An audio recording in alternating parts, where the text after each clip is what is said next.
ఇప్పుడు మరి gut health బాగుండడానికి మనం ఏం చేయాలి?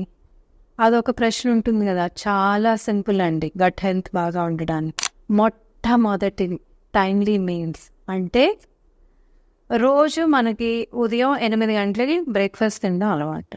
1 గంటకి భోజనం అలవాటు. రాత్రి 7:30, 8కి భోజనం అలవాటు. ఈ 3 ఇలాగే పాటించాలి.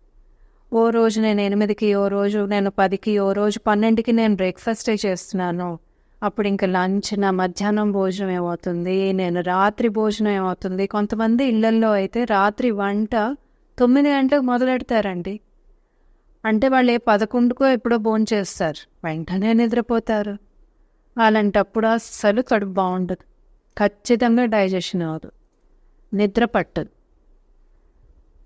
మనం తినే ఆహారానికి, మనం నిద్రపోవడానికి రాత్రి కనీసం ఒక 4 గంటలు గ్యాప్ ఉండాలి.